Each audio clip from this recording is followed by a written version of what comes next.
நேயர்கள் அனைவருக்கும் இனிய மாலை வணக்கம். நாடே முதன்மை மக்களே தலைவர்கள் குரலற்ற மக்களின் குரல் மின்னல் அரசியல் நிகழ்ச்சி. இந்த வாரமும் மாலை வேளையில் உங்கள் இல்லத்திரை வாயிலாக அனைவரையும் சந்திப்பதில் பெரும் மகிழ்ச்சி.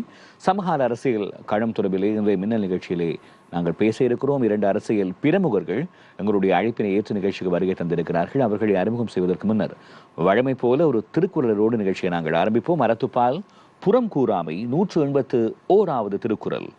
அறம் கூறா நல்ல செய்யினும் ஒருவன் புறம் கூறா நின்றால் இனிது. அறம் கூறா நல்ல செய்யினும் ஒருவன் புறம் கூறா நின்றால் இனிது. அறநெறியை போற்றாமலும் அவ்வழியில் நடக்காமலும் கூட இருக்கின்ற சிலர் மற்றவர்களை பற்றி புறம் கூறாமல் இருந்தால் அது அவர்களுக்கு நன்மை பயக்கும் என்று திருவள்ளுவர் சொல்கிறார். எங்களுடைய அழைப்பினை ஏற்று நிகழ்ச்சிக்கு வருகை தந்திருக்கிறார் ஸ்ரீலங்கா தொழிலாளர் கட்சியின் பாராளுமன்ற உறுப்பினர், முன்னாள் ராஜாங்க அமைச்சர், வன்னி மாவட்ட பாராளுமன்ற உறுப்பினர் காதர் மஸ்தான் அவர்கள். அவர்களை அன்போடும் பண்போடும் நாங்கள் வரவேற்கிறோம். வணக்கம் காதர் மஸ்தான் எம்பி அவர்களே. வணக்கம். மற்றவர் தேசிய மக்கள் சக்தியினுடைய கண்டி மாவட்ட பாராளுமன்ற உறுப்பினர் ஃபஸ்மின் ஷெரீப் அவர்கள். அவர்களையும் நாங்கள் அன்போடு வரவேற்கிறோம். வணக்கம் ஃபஸ்மின் ஷெரீப் அவர்களே. நாங்கள் முதலாவது கேள்வியை காதர் மஸ்தான் அவர்களிடத்திலிருந்தே ஆரம்பிப்போம். காதர் மஸ்தான் அவர்களே, ஈரான் மீதான அமெரிக்க இஸ்ரேல் கூட்டுப்படைகளினுடைய தாக்குதல் பிப்ரவரி 28 ஆரம்பித்தது. இப்போது ஒரு மாதத்துக்கு மேலாக இந்த யுத்தம் நடைபெற்று வருகிறது. இந்த யுத்தத்தின் காரணமாக உலகளாவிய ரீதியிலே மசகு எண்ணெய், கச்சா எண்ணெய் என்று சொல்லப்படுகின்ற அந்த எண்ணெயை வழங்குவதிலே பல்வேறு விதமான சிக்கல்கள் ஏற்பட்டிருக்கின்றன. இது மூழும் போர், ஆனால் இப்போது நீளும் போராக மாறியிருக்கிறது. உலகளாவிய ரீதியிலே அதனுடைய பல்வேறு விதமான தாக்கங்கள் உணரப்படுகின்றன. இலங்கை அரசாங்கமும் கூட, தேசிய மக்கள் சக்தி அரசாங்கமும் கூட பல்வேறு வழிகளிலே இந்த ஈரான் மீதான அமெரிக்க இஸ்ரேல் தாக்குதலினால் ஏற்பட்டிருக்கக்கூடிய நெருக்கடியை நிவர்த்திப்பதற்கான நடவடிக்கைகளை முன்னெடுத்து வருகிறது. தாங்கள் ஒரு எதிர்க்கட்சி உறுப்பினராக, ஒரு முன்னாள் ராஜாங்க அமைச்சராக, இந்த ஈரானிலே ஏற்பட்டிருக்கக்கூடிய அமெரிக்கா ஏற்படுத்தி இருக்கின்ற இந்த நெருக்கடியை நிர்வகிப்பதிலே இலங்கை அரசாங்கத்தினுடைய அந்த செயற்பாடுகளை எப்படி பார்க்கிறீர்கள்? இந்த மின்னல் நிகழ்ச்சி கூடாக மக்களுக்கு, அதாவது நாம் இந்த காப்பதர உயர்தர பரீட்சையில் பங்கு பெற்று அதில் நல்ல பெறுபேறுகளை எடுத்து சித்தி அடைந்தவர்களுக்கும், அதே போல் சித்தி அடைந்தவர்கள் வாழ்த்துறதோடு சித்தி அடையாதவர்களும் ஒரு முறை நாங்கள் பரீட்சையில் தோற்றமின்றாமல் தொடர் முயற்சிகள் எங்களுடைய முன்னேற்றத்துக்கு வழிவகுக்கின்ற அடிப்படைகளில் தொடர் உங்களுடைய முயற்சி கூடாக நீங்கள் நல்ல மாணாக்களாக உருவாகி நாட்டுக்கு உங்களுடைய சேவைகளை செய்ய வேண்டும் என்று இந்த நிகழ்ச்சி கூடாக எனது வாழ்த்துக்களையும் உங்களுக்கு வெற்றி பெற்றவருக்குரிய பாராட்டுக்களையும் தெரிவிக்கிறதோடு, நீங்கள் உண்மையிலே கூறியதில் இந்த சாதாரணமாக எமது குறிப்பாக கூறுவதென்றால், இந்த யுத்தம் ஏற்படுவதற்கு முதலே ஈரான் பல வகைகளில் கூறியிருந்தது. இந்த யுத்தத்தை ஆரம்பிப்பவர் நீங்களாக இருப்பீங்கள், ஆனால் முடிச்சு வைக்கிறது நாங்களாக இருப்போம் என்று. ஆனால் அது அப்போட யாருமே நினைக்கவில்லை. அந்த ஒரு பலத்தில் ஈரான் அரசு அவ்வளோ ஒரு வல்லரசோடவும், அதே நேரம் அங்கே ஒரு சண்டித்தனம் காட்டிக்கிட்டு இருக்கின்ற இஸ்ரேலோடவும் அவ்வாறு மோதக்கூடிய ஒரு வல்லமை இருக்குதாண்டு ஒரு பாரிய ஒரு ஒரு கேள்விக்குறி தான் இருந்துச்சு. ஆனால் இன்று நடக்கிறத பார்க்கையில் ஒரு வல்லரசே தடுமாறுது. வல்லரசே என்ன யுத்தத்தை முடிக்க வல்லரசு விரும்புது, ஆனால் யுத்தத்தை நீ நினைச்சாலும் முடிக்காது, நான் தான் முடிப்பேன்ன்றது. யுத்தத்தை முடிக்கக்கூடாது, இவங்களுக்கு சரியான ஒரு பாடத்தை போட்டணும். என்னால் இவங்களுடைய ஏகாதிபத்தியமும் அதே மாதிரி சியோனிச கொள்கைகளாலும் பாதிக்கப்பட்டிருக்கிற மக்கள் ஏனைய நாடுகளோட வைக்கிறதுல ஒரு முடிவு காணணுங்கிறதுல கவனமாக இருக்கின்றார்கள். அந்த முடிவு காட்டணுங்கிறதுலையும் வெற்றி பெறுவார்கள் என்ற நிலைமை இன்று இருக்கின்றது. ஆனால் அந்த நிலைமைகளோடு ஏற்பட்டிருக்கின்ற இன்றைய நீங்கள் கேட்குற மாதிரி எரிபொருள் நிலை எடுக்கலாம், எரிவாயு நிலைகள் எடுக்கலாம். இதில் அரசாங்கம், ஒவ்வொரு அரசாங்கமும் இவ்வாறான நிலைகள் ஏற்பட்டிருக்கையில் அந்த நாட்டில் இருக்கின்ற அதாவது பொருளாதார நிலைமைகளும் ஏனைய வகையில் எடுக்கின்ற வகையில் பார்க்கல, கடந்த காலங்களில் இந்த எவ்வாறான கொள்கைகள் அடிப்படைகளில் தீர்மானங்கள் எடுத்து செய்தார்களோ அதே அடிப்படையில் தான் இதுலையும் பெரிய ஒரு மாற்றத்தை இவங்க ஆட்சிக்கு வர முதல் கூறிய மாதிரி இப்படி ஒரு யுத்தம் நடந்தால் நாங்கள் அப்படி செய்வோம் இப்படி செய்வோம் எல்லாம் கூறினார்கள். அப்படி ஒன்றுமே இன்னைக்கு நடந்த மாதிரி இல்லை. யுத்தம் ஒன்று வந்தால் அதாவது உலக சந்தைகளுக்கு ஏற்ற விதத்தில் எரிபொருள் விலை கூறுறதும் சரி, தேக்கி வைக்கிறது. அதால் அந்த வகையில் இதாக்கல ஏனைய அரசாங்கங்கள் என்ன செய்திருக்கின்றார்களோ அதே கொள்கையை இவங்க கடைப்பிடிக்கின்றார்கள். ஆனால் இருந்த வகைகளில் பாதிப்புகள், அதாவது இன்னும் பல இடங்களில் பேச்சுவார்த்தை நடத்தியோ எரிபொருளை கொண்டு வரத்துக்குரிய முயற்சிகள் எடுக்கின்றார்கள். ஏனே அதாவது அதில் தான் நான் குறிப்பாக சொல்கிறதுன்னா பெரிய ஒரு மாற்றத்தை எங்களால் காண்றதுக்குரிய மாதிரி இல்லை. அவங்க பேச்சில் சொன்னாங்க நாங்கள் வந்தால் அப்படி செய்யும் இப்படி செய்யும்ன்று, அதில் ஒரு பெரிய ஒரு மாற்றத்தை இல்லை. ஆனால் இது தொடர்ந்தால் இன்னும் பாதிப்புகளை உருவாக்கும். விரைவில் இந்த யுத்தம் நிறைவு பெறணும்னு தான் எங்களுடைய எதிர்பார்ப்பு. ஆமாம், ஃபஸ்மின் ஷெரீப் அவர்களே, எப்போதுமே இலங்கையினுடைய வெளியுறவு கொள்கையை நாங்கள் எடுத்து பார்ப்போமாக இருந்தால் கடந்த காலங்களில் எல்லாமும் இருக்கின்ற வெளியுறவு கொள்கை அணிசேரா கொள்கை, நான் அலையன்ஸ் நேஷன், அணிசேரா தேசமாகத்தான் இலங்கை எப்போதுமே இருந்திருக்கிறது.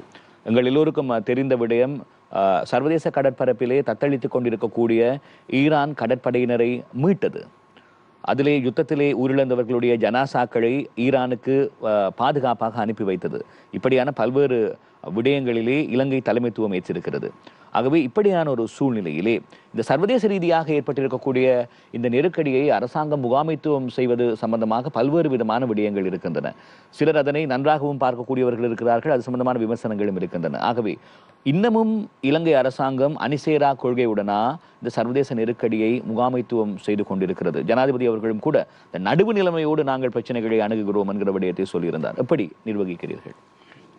உண்மையிலே புனித நோன்பு பெருநாளை கொண்டாடிய அனைத்து முஸ்லிம்களுக்கும், அதே போன்று வரக்கூடிய காலங்களில் தமிழ் சிங்கள புத்தாண்டை கூட கொண்டாடக்கூடிய அனைவருக்கும் வாழ்த்துக்களை கூறி, முக்கியமான ஒரு விடயத்தை நாங்கள் தெரிந்து கொள்ள வேண்டும். இலங்கை கிட்டத்தட்ட 3 சதாப்தங்களாக யுத்தத்தால் பாதிக்கப்பட்ட ஒரு நாடாக இருந்து கொண்டிருக்கின்றது.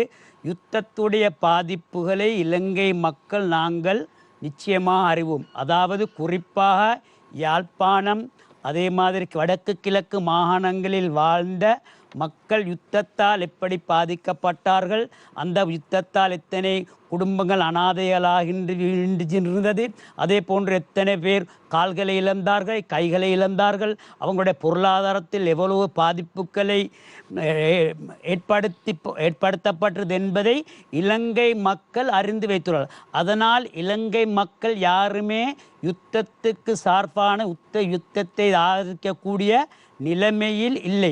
அதே போன்று தான் நீங்கள் குறிப்பிட்ட முக்கியமான விடயம், எங்கள் அரசாங்கம் என்றுமே அணிசேரா கொள்கையுடன் இருப்பதினால்தான் அமெரிக்கா உடைய அவர்களுடைய ஃப்ளைட்டுகளை, அதே மாதிரி அவர்களுடைய இன்னும் யுத்த வாகனங்களை மத்தளையில் 4ஆம் தேதி 5ஆம் தேதி அவங்களை இறக்குவதற்கு அனுமதியை கேட்டவுடன் எங்கள் மேன்மேதாகிய ஜனாதிபதி அவர்களும் பாதுகாப்புத்துறை சம்பந்தமானவர்களும் அதற்கு அனுமதியை உண்மையிலே அவர்களுக்கு கொடுக்கவில்லை. என்றால் நாங்கள் அணிசேரா கொள்கையுடன் இருப்பது ஒரு முக்கியமான விடயம்.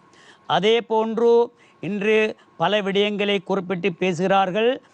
பெட்ரோல் பொருட்களுக்கு பாரிய தட்டுப்பாடு இலங்கையில் இருப்பதாகவும், அதன் மூலம் இலங்கை அரசாங்கத்தை இன்று விருத்தலாம் நாளை விருத்தலாம் என்று எதிர்க்கட்சியை சேர்ந்த சிலர் சூழ்ச்சி செஞ்சு கொண்டிருக்கிறார்கள். நான் காதர்மஸ்தான் அவர்களை குறிப்பிடவில்லை. ஆனாலும் இலங்கையில் எங்களுக்கு தேவையான பெட்ரோலிய பொருட்கள் மார்ச் மாதம் நடுப்பகுதி வரை இலங்கையில் கையிருப்பில் இருக்கின்றது. நாங்கள் ஒன்றை புரிந்து கொள்ள வேண்டும். உங்களுக்கு தெரியும், திருக்கோணமலையில் உள்ள பெட்ரோல் தாங்கிகளை நாங்கள் சீரமைப்பதற்கு இப்பொழுதுதான் அதற்கான நடவடிக்கைகளை நாங்கள் எடுத்துக்கொண்டுள்ளோம். நாங்கள் முந்தைய அரசாங்கத்தை குறை சொல்லி கொண்டு இருப்பதில்லை என்றாலும் சில விடயங்களில் குறை சொல்லத்தான் வேண்டும். அவர்களுடைய பொருளாதார கொள்கைகள், அவர்களுடைய நடவடிக்கையின் மூலம்தான் இன்றைக்கு இலங்கையில் சேமித்து வைக்கக்கூடிய பெட்ரோலிய கிடங்குகள் செயலற்று கிடக்கின்றது. ஒரு சில கிடங்குகளே எங்களுக்கு உண்மையில் இருப்பதனால் அதைத்தான் நாங்கள் செய்ய வேண்டும். இன்னொரு முக்கியமான விடயம், உங்களுக்கு தெரியும், கப்பல்களிலிருந்து பெட்ரோலை எடுத்து வரக்கூடிய குழாய்கள் கூட பல இடத்தில் பழுதடைந்து அதை கூட இப்பொழுது எங்கள் அரசாங்கம் அதை சீர் செய்வதற்கு நடவடிக்கைகளை எடுத்துள்ளது. அது மரத்திலிருந்து காய் பறிப்பது போல ஒரு நாள் 2 நாட்களில் செய்யக்கூடிய விடயம் இல்லை. பல வருடங்கள் அதற்காக செலவிட வேண்டும். பல ஆயிரக்கணக்கான ரூபாய்களை நாங்கள் ஒதுக்க வேண்டும். இன்றைக்கு உண்மையில் சொல்லப்போனால் கோத்தாபய ராஜபக்ஷ அவர்கள் ஜனாதிபதியாக இருந்த பொழுது 430 ரூபாய்க்கு இலங்கையில் பெட்ரோல் விற்கப்பட்டது. ஆனால் அன்று $10 மில்லியன் இல்லாமல் இருந்தது. ஆனால் இன்றைக்கு எங்களுக்கு தேவையான சல்லி இருக்கின்றது. ஆனாலும் வெளிநாடுகளிலிருந்து வரக்கூடிய சூழல் இல்லாமல் இருந்தாலும் உங்களுக்கு தெரியும், எங்கள் ஜனாதிபதி மேன்மை தாங்கிய இந்தியா பிரதம மந்திரி நரேந்திரஜி மோடி அவர்களிடம் பேசி இலங்கைக்கு தேவையான பெட்ரோலிய பொருளை எடுத்தார். அதே போன்று இன்று தெரியுமோலுக்கு ரஷ்யாவைச் சேர்ந்த பெட்ரோலிய சம்பந்தமான பிரதி அமைச்சர் இலங்கைக்கு வருகை தந்துள்ளார். அவருடன் பேச்சுவார்த்தைகளை நாங்கள் நடத்தி இலங்கைக்கு தேவையான பெட்ரோலிய பொருட்களை எடுக்க பாரிய முயற்சி எடுத்துள்ளோம். உங்களுக்கு தெரியும், இந்தியாவில் அவர்களுக்கு பெட்ரோலிய பொருட்கள் உற்பத்தி செய்யக்கூடிய நாடாக இருந்தாலும் அங்கே நாங்கள் டிவிகளிலேயோ தொலைக்காட்சியிலே பார்க்கும் பொழுது பல ஆயிரக்கணக்கான மக்கள் பெட்ரோலிய டீசலையோ பெட்ரோலையோ எடுப்பதற்கு சண்டையிட்டு கொண்டிருக்கிறார்கள். நான் இன்று இப்பொழுது கம்பலையிலிருந்து நான் கிளம்புக்கு வந்தேன். வரும்போது கூட நான் செட்டுகளில் பார்க்கும்போது 2-3 பேரை கூட காணக்கூடியதாக நிலைமை தான் செட்டுகள் இருக்குது. நாங்கள் கிவ்கார் கோடை ஏற்படுத்தி அதன் மூலம் தேவையான நடவடிக்கைகளை எடுத்து அதே மாதிரி அத்தியாவசிய சேவைகளுக்கு தேவையான பெட்ரோலிய பொருட்களை கொடுத்துள்ளோம். அதே மாதிரி நாங்கள் ஆரம்பிக்கும் போது 15 லிட்டர் பெட்ரோலை தான் கார் வாகனத்துக்கு கொடுத்தோம். இன்றைக்கு 25 லிட்டர் நாங்கள் பெற்றுக் கொடுக்கின்றோம். வீல்களுக்கு அதிகமாக கொடுக்கின்றோம். அதே போன்று வரக்கூடிய காலங்களில் அரசாங்கம் என்ற முறையில் மக்களுக்கு எதையாவது பெட்ரோலிய பொருட்கள் கூடுதலாக கொடுக்க முடியுமான முதல் தடவையிலே அதை பெற்றுக் கொடுக்க நடவடிக்கைகளை நிச்சயமாக நாங்கள் எடுப்போம். ஆமாம், காதர் மஸ்தான் பாராளுமன்ற உறுப்பினர் அவர்களே, இப்போது நாங்கள் இந்த ஈரானிலே ஏற்பட்ட அந்த யுத்த நிலைமை காரணமாக ஏற்பட்டிருக்கக்கூடிய இந்த சர்வதேச நெருக்கடியை நாங்கள் பார்க்கின்ற போது இலங்கை மாத்திரம் பாதிக்கப்பட்ட ஒரு நாடாக அல்ல. உலகளாவிய ரீதியிலே இருக்கின்ற வரைபடத்தை நாங்கள் எடுத்து பார்த்தால் பல தேசங்களும் இந்த பாதிப்பை எதிர்நோக்கி இருக்கின்றன. ஆஸ்திரேலியாவிலே எரிபொருள் என்பது பாரிய தட்டுப்பாடான ஒரு பொருளாக மாறி இருக்கிறது. எங்களுடைய அண்டைய தேசமான இந்தியாவிலும் கூட நகரத்திற்கு நகரம் இந்த எரிபொருளினுடைய விலை மாற்றமடைந்திருக்கிறது. அங்கும் கூட நீண்ட நெடிய வரிசைகளை காண முடிகிறது. மாலைத்தீவிலும் அப்படியான ஒரு நிலைமை. பாகிஸ்தானிலே வரலாறு காணாத அளவிலே எரிபொருளினுடைய விலையை அதிகரித்திருக்கிறார்கள். பங்களாதேஷிலும் கூட எரிபொருள் சம்பந்தமான ஒரு தட்டுப்பாடு நிலவுகிறது. ஆகவே இப்படியான சூழல் இருக்கின்ற போது இப்போது எங்களுடைய நாட்டிலே இப்போ பெட்ரோலை நாங்கள் எடுத்து பார்ப்போமாக இருந்தால் விலை அதிகரிக்கப்பட்டிருக்கிறது 398 ரூபாவாக. அதுபோன்று டீசலினுடைய விலை அதிகரிக்கப்பட்டிருக்கிறது, எரிவாயுவினுடைய விலை அதிகரிக்கப்பட்டிருக்கிறது. ஆகவே இந்த சர்வதேச நெருக்கடி ஒன்று ஏற்படுகின்ற போது விலை அதிகரிப்பு என்பது ஒரு நிர்பந்த நிலை ஏற்படுகிறது. ஆனாலும் கூட ஒரு சில சந்தர்ப்பங்களிலே நாங்கள் இதற்கு முன்னர் குறைந்த விலையிலே எரிபொருளை கொள்வனவு செய்துவிட்டு ஏன் அதிக விலையிலே அதனை விற்க வேண்டும் என்கிற விமர்சனமும் இருக்கிறது. ஆகவே ஜனாதிபதி அவர்களும் சொல்லியிருந்தால் எரிபொருளை களஞ்சியப்படுத்துவதற்கான சரியான வசதிகளை இதற்கு முன்னர் இருந்த ஆட்சியாளர்கள் சரியான முறையிலே மேற்கொள்ளாத காரணத்தினால் சுமார் 1 மாதம் மாத்திரம் அளவிலே இருக்கக்கூடிய எரிபொருளை எங்களால் களஞ்சியப்படுத்தி வைத்திருக்க முடியும். அதற்கு பின்னர் அதனை நாங்கள் தீர்த்துவிட்டு தான் மீள எரிபொருளை உள்வாங்க முடியும் என்கிற விடயத்தை சொல்கிறார். ஆகவே இந்த எரிபொருள் விலை அதிகரிப்பு, எரிவாயு விலை அதிகரிப்பு, இது சம்பந்தமான விடயங்களை அரசாங்கம் நிர்வகிப்பது, இதனை எப்படி பார்க்கிறீர்கள்?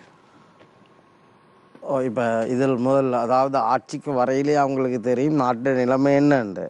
இன்றைக்கு நேற்று இல்லாத தெரியாமல் இல்லை தானே. அப்போ கடந்த கால ஆட்சிகளோட அதுகளை உண்மையிலேயே இந்த கூடுதலான ஸ்டாக் வைக்கிறதுல கவனக்குறைவுகள் இருந்திருக்கலாம். ஆனால் இவங்கள் 2 வருஷம் ஆகிருச்சு. அதுக்கு முன்னுக்கே கிட்டத்தட்ட 1 வருஷமாகவே ஈரான் அமெரிக்கா அடிக்க போது இந்த ஆண்டு இருக்கையில் விரைவாக அதுகளை செய்திருக்கலாம் அப்படின்ற ஒரு சிலதையாவது. அப்போ அந்த வகையிலையும் அதுகளில் கவனம் செலுத்தினாங்களோ தெரியலை. ஆனால் அந்த சொல்கிற காரணம் சரி, அதில் செலுத்தி இனிமேலாவது கூடுதலான இது எந்த நாட்டை பொறுத்தளவுக்கும் பாரிய ஒரு ஸ்டாக்.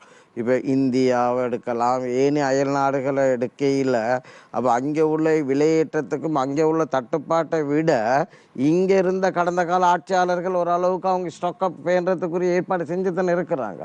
அப்போ இங்கே இருந்துருக்குது மற்ற நாளோட ஒப்பிடையில். ஆனால் இன்னும் ஸ்டாக் வைக்கிறதுக்குரிய வசதிகள் இருந்துச்சு எங்களுக்கு.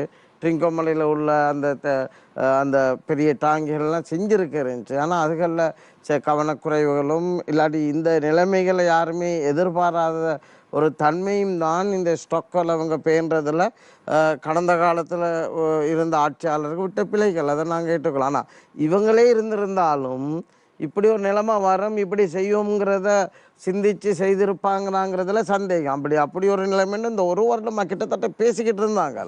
அப்போ ஓரளவாவது இன்னும் ஸ்டாக்கை கூட்டுறதுக்குரிய ஏற்பாடை செஞ்சிருக்கலாம். அப்போ அதால் இதை கடந்த காலங்களில் சொல்கிறதோ இப்போவோ, ஆனால் இப்போ இவ்வாறான ஒரு நிலைமை வரையில் இது ஒரு பாரிய பிரச்சனை தான். இந்த பிரச்சனைக்கு நாங்கள் எவ்வாறு இப்போ யாருமேனா கடந்த கால ஒரு வருடத்துக்கு முதல் ஈரானை தாக்கையிலோட இந்த ஹோர்முஸ் நீரிணையை நாங்கள் மூடுவோம் என்று சொன்னாங்க. அப்போட அதுகளுக்கு ஏற்ற மாதிரி அதை ஒன்றும் செய்யலாம். ஆனால் இப்போ என்ன செய்யலாம், இந்த ஒரு யுத்தம் ஏற்பட்டது பிறகு அரசாங்கத்தை நாங்கள் இதில் குறை சொல்கிறதுக்குண்டு இல்லை, அரசாங்கம் கடந்த கால அரசாங்கத்தின் மேலே அந்த குறைகளை போடுறதுல ஏற்றுக்கொள்ள இயலாங்கிறது தான் என்னுடைய இதில் நிலப்பாடுகள். அதைத்தான் நாங்கள் இங்கே கூறலாமே தவிர இதே எப்படியாவது இப்போ மற்ற நாடுகளில் ஒப்பில் அதுதானே சொல்கிறோம். இலங்கையை பொறுத்தளவு பரவாயில்லை. இலங்கையில் இப்போ சகோதர பாராளுமன்ற உறுப்பினர் கூறினது போல் இங்கே இதுகள் இப்போ பாரி அது அந்த யுத்தம் ஏற்பட்டதோட மக்களாக உருவாக்கின ஒரு எரிபொருள் தட்டுப்பாடை மக்கள் உருவாக்கிட்டாங்க. ஒரு பதட்டத்தில் மக்கள் உருவாக்கிட்டாங்க. ஆனால் அரசாங்கம் எடுத்த கடுமையான முடிவுகள், கடுமையான நடவடிக்கைகள், அதை ஸ்டாக் பண்ண இல்லாத நடவடிக்கை எடுப்புங்கிறதுல உண்மையிலேயே அதை பாராட்டலாம். அதுக்காக 4 லிட்டர் வச்சுக்கிற வரைக்கும் 21 நாள் தண்டனை கொடுத்ததுங்கிறதெல்லாம் அதெல்லாம் ஒரு மக்களை அதில் உடனே அரசாங்கம் அவ்வாறான நிலைப்பாடுகள் எடுத்து அதற்குரிய போலீஸ் நிர்வாகம் அவங்களோட கண்ட்ரோல் இருக்குது. இவ்வாறான ஒரு சின்ன அறிவுறுத்தல் சட்டம் இருக்கலாம். ஆனால் அதுக்காக 4 லிட்டர் வச்சு எங்கட பகுதிகள் எல்லாம் விவசாயிகள் அவங்களுக்குரிய டிராக்டருக்கு வச்சுருப்பாங்க, அந்த நெல் வெட்டுற மெஷினுக்கு வச்சுருப்பாங்க. இப்படி பலதுகள் ஒரு சாதாரணமாக ஒரு வீட்டில் ஒரு 20-25 தெரியும் விற்பனைக்கு ஸ்டாக் வைக்கிறாங்க. அவங்களோட பாவனைக்காண்டு பார்த்து ஓரளவுக்கு அரசாங்கம் அதில் கரிசனை செலுத்தணும். மக்களுடைய நான் நினைக்கிறேன் உங்களுக்கு வழங்கின இந்த அதாவது ஒரு வீதாசார முறையில் 3/2 வர்றதுக்குரிய தனி கட்சிக்கு மக்கள் வாக்களிச்சுக்கிறாங்க. மக்களுடைய கஷ்டங்களையும் பார்க்கணும். இந்த 4 லிட்டர் வச்சுக்கிறவங்க, 5 லிட்டர் வச்சுக்கிறவங்களையெல்லாம் பிடிச்சி அவங்கள ரிமாண்ட் பண்ணி அவர்களுக்கு நெருக்கடி கொடுக்குறங்கிறதும் அவ்வளோ ஒரு சிறப்பானது இல்லை. ஆனால் இதாக அநேகமாக அரசாங்கம் எரிபொருள் இந்த விஷயங்களில் கையாளுற முறை பாராட்டக்கூடிய விஷயம் தான். ஆமாம், ஃபஸ்மின் ஷெரீஃப் அவர்களே, இப்போது இருக்கின்ற ஒரு கேள்வி என்னவென்று சொன்னால், எரிபொருளினுடைய விலை அதிகரிப்பு, அதுபோன்று எரிவாயுவினுடைய விலை அதிகரிப்பு, ஆகவே இந்த எரிபொருள் விலை அதிகரிப்பு, எரிவாயு விலை அதிகரிப்பு என்பது காலத்திற்கு ஏற்றதா என்பது சம்பந்தமாக பல்வேறு வாத பிரதிவாதங்கள் இருக்கின்றன. ஒரு சாரர் உலகளாவிய ரீதியிலே ஒரு நெருக்கடி இருக்கின்ற போது இப்படியான ஒரு விலை அதிகரிப்பு நிச்சயமாக அரசாங்கம் செய்ததை நாங்கள் ஏற்றுக்கொள்ளலாம் என்று சொல்கிறார்கள். ஆனால் இன்னும் ஒரு சாரர் இருக்கிறார்கள், இந்த எரிபொருள் விலை அதிகரிப்பு, இந்த எரிவாயு விலை அதிகரிப்பு என்பது ஆக மொத்தத்திலே வாழ்க்கை செலவு அதிகரிப்போடு இருக்கின்ற போது இன்னமும் எங்களுக்கு நெருக்கடியை ஏற்படுத்துகிறது என்று. அதிலே நாங்கள் இந்த எரிபொருள் விநியோகம் சம்பந்தமான விடயத்துக்கு வருகிற போது காதர் மஸ்தான் பாராளுமன்ற உறுப்பினர் அவர்கள் சொன்னதை போல இந்த விவசாயிகள், மீனவர்கள் இவர்களுக்கு அவர்களுடைய தொழில் நிமித்தம் இந்த எரிபொருளை கைவசம் வைத்திருக்க வேண்டிய ஒரு தேவை இருக்கிற போது அவர்கள் கைது செய்யப்படுவது சில சந்தர்ப்பங்களிலே அந்த குடும்பத்திற்கு ஒரு தர்ம சங்கடமான சூழ்நிலையை ஏற்படுத்தி அவர்களுடைய ஜீவனோபாயத்தை கூட இல்லாமல் ஆக்கி விடுகிறது. ஆகவே இந்த விடயங்கள் சம்பந்தமாக அரசாங்கத்தினுடைய கரிசனை என்ன? ஒன்று இந்த எரிபொருள் விலை அதிகரிப்பு, எரிவாயு விலை அதிகரிப்பு சம்பந்தமான விடயம். மற்றையது மீனவர்கள், விவசாயிகள் அவர்களுடைய ஜீவனோபாயத்திற்காக எரிபொருளை வைத்திருக்கிற போது அவர்கள் எதிர்நோக்கக்கூடிய தர்ம சங்கடமான சூழ்நிலைகள். உண்மையில் சொல்ல போனால் இலங்கை அரசாங்கம் என்ற முறையில் நாங்கள் டீசல் லிட்டர் ஒன்றுக்கு 100 ரூபாவே அரசாங்கமே அதை ஏற்றுக்கொண்டுள்ளது.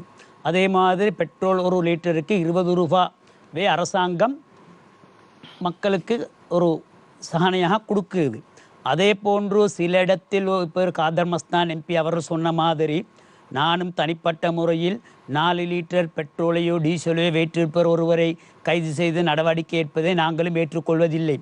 அரசாங்கம் என்பது அரசியல்வாதிகள் மட்டுமல்ல, அரசு அதிகாரிகள் ஒரு சிலர் செய்யக்கூடிய பிழை தவறுகளும் இதற்கு ஒரு காரணம்.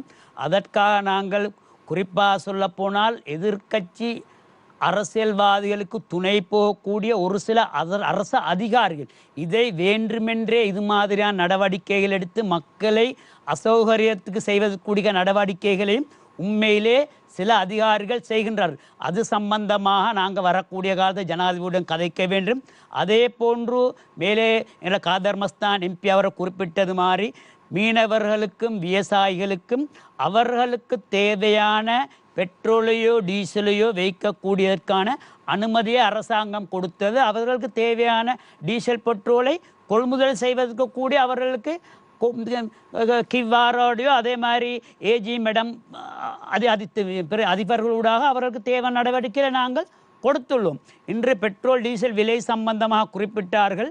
நாங்கள் உங்களுக்கு தெரியும், யுத்தத்துக்கு முன்பு கிட்டத்தட்ட $68 பேரல் இருந்த ஒரு டாலர் இன்றைக்கு நேற்று நான் பார்க்கும்போது $115 அதிகமான விலையில் உண்மையிலே சென்று கொண்டுள்ளது. சில நாடுகளில் இன்றைக்கு நான் பாகிஸ்தானை எடுத்துக்கொண்டால் 54.9% அவர்கள் பெட்ரோல் விலையை கூட்டி டீசல் விலையை கூட்டி $520 விற்கிறார்கள். அதே மாதிரி 42.7% பெட்ரோல் விலையை கூட்டி $458.40 விற்கிறார்கள். அதே போல் இந்தியா பெட்ரோலிய பொருட்கள் உற்பத்தி செய்யக்கூட நாடாக மும்பையில் இலங்கை ரூபாயில் $350 விற்கின்றார்கள். அதே போல் பிலிப்பைன், ஆஸ்திரேலியா, அதே மாதிரி ஆப்கானிஸ்தான், அதே மாதிரி பங்களாதேஷ் போன்ற நாடுகளில் பாரிய அளவில் பெட்ரோலிய பொருட்களை மிக அதிகமான விலைக்கு விற்று கொண்டார்கள். ஆனாலும் எங்களுக்கு தெரியும், அரசாங்கம் என்ற முறையில் எங்களுக்கு எதை மக்களுக்கு சகனாதாரம் மூலம் வழங்க முடியுமோ அந்த வகையில் தான் பெட்ரோலுக்கு $20, டீசலுக்கு $100 குறைக்கப்பட்டது. அதே போன்று வரக்கூடிய காலங்களில் பெட்ரோலிய பொருட்களின் விலை குறைந்தவுடன் முதல் தடவையிலே அதை குறைத்து நாங்கள் மக்களுக்கு நிச்சயமாக வழங்க வேண்டும். அதே போன்று எங்கள் தலைமை ஆசிரியர் கூறியது போன்று பல பொருட்கள் விலையேற்றத்துக்கு முக்கியமான ஒரு காரணமாக பெட்ரோலிய பொருட்கள் இருந்து கொண்டிருக்குது. ஆனாலும் அரசாங்கம் என்ற முறையில் மக்களுக்கு எந்த விதத்தில் உதவி செய்ய முடியுமோ, எந்த விதத்தில் பொருளாதாரத்துக்கு பாதிப்பில்லாத நடவடிக்கை எடுக்க முடியும் என்பதை ஜனாதிபதி அவர்கள் தலைமையின் பல பேச்சுவார்த்தைகளை நாங்கள் நடத்தி மக்களுக்கான எல்லா உதவிகளையும் உண்மையை செய்வதற்கு முயற்சி எடுத்துக்கணும். உங்களுக்கு தெரியும், முந்தைய காலங்களில் கோத்தாபய ஜனாதிபதி அவர்கள் இருக்கும்போது இலங்கையில் இது மாதிரி ஒரு நிலைமை ஏற்பட்டிருந்தால் இந்த நாடு எந்த வகையில் இருக்கும் என்பதை காதர் மஸ்தான் அவர்களும் MP அவர்களும் புரிந்து கொள்வார்கள். நீங்களும் புரிந்து கொள்ள எங்குள்ள மக்களும் உண்மையிலே புரிந்து வைத்துள்ளார். அதன் மூலம்தான் இன்றைக்கு இலங்கையில் வாழக்கூடிய அனைத்து மக்களுக்கு நாங்கள் நன்றியுடையவராக இருக்க வேண்டும். இன்றைக்கு உங்களது மின்சாரத்தை ஜனாதிபதி அவர்கள் நீங்கள் சேமித்து பாவிங்கள் என்று சொன்னவுடன் அவர்கள் வீட்டில் பாவிக்கக்கூடிய மின் குமிழ்களை 10 மின்குமிழ்கள் பாவித்திருந்தால் 3 மின்குமிழ்களை பாவித்து அதை மக்களுக்கு உதவி செய்கிறார், நாட்டுக்கு உதவி செய்கிறார். இதை நாங்கள் குறிப்பாக ஒன்றை புரிந்து கொள்ள வேண்டும். நாங்கள் இதை சேமித்து பாதுகாத்தால் மட்டும் உதாரணத்துக்கு எடுத்துக்கொண்ட வரக்கூடிய காலங்களில் எங்களுக்கு சொல்ல முடியாது. அமெரிக்காவுடைய ஜனாதிபதி டொனால்ட் ட்ரம்ப் அவர்கள் இன்றைக்கு ஒன்றை பேசுவார், நாளை ஒன்றை பேசுவார், நாளை ஒன்றை பேசுவார். அவர் எந்த முடிவை எடுப்பார் என்று யாருக்கும் தெரியாது. அதே போன்று ஈரான் அவர்கள் சொல்லுகிறார், யுத்தத்தை அவர் ஆரம்பிக்கவில்லை என்று சொன்னார்கள், அவர்கள் தான் முடித்து வைப்பார் என்று சொல்லிக் கொண்டிருக்கிறார்கள். அதனால் இந்த யுத்தம் எவ்வளோ நாள் போகும், எப்பொழுது முடியும் என்பது எங்களுக்கு யாருக்கும் சொல்ல முடியாத நிலைமை நாங்கள் இருக்கின்றோம். அதனால் நாங்கள் இருக்கின்றதை பகிர்ந்தளிக்க வேண்டும். உதாரணத்துக்கு எடுத்துக்கொண்டால் ஒரு வீட்டில் 10 கிலோ அரிசி தான் இருக்கிறது என்று வைத்துக்கொள்வோம். ஒரு தாயார் இருக்கின்றார், ஒரு கிழமைக்கு அவங்களுக்கு 15 கிலோ அரிசி தேவை. ஆனால் 10 கிலோ அரிசி தான் ஐக்குது. அப்போ என்ன செய்வாங்க அந்த தாய்? அதை 10 கிலோவை தேவையானதை பிரித்து ஒவ்வொரு நாளும் அவங்களுக்கு தேவையான பிள்ளைகளுக்கு உணவுகளை சமாளித்து கொடுத்து அதன் மூலம் தான் அது மாதிரி தான் ஜனாதிபதி இந்த நாட்டில் உள்ள பெட்ரோல் பொருட்கள் இவ்வளோ தான் இருக்குது, எங்களுக்கு இவ்வளோ நாளை தான் கொடுக்கலும், இதை நாங்கள் மக்களுக்கு இதை நாங்கள் பகிர்ந்தளிக்க வேண்டும். இதே போன்று முன்னர் குறிப்பிட்ட மாதிரி சிலர் சொன்னது மாதிரி இருந்த 4 லிட்டர் பெட்ரோலுக்காக நான் சொல்லவில்லை.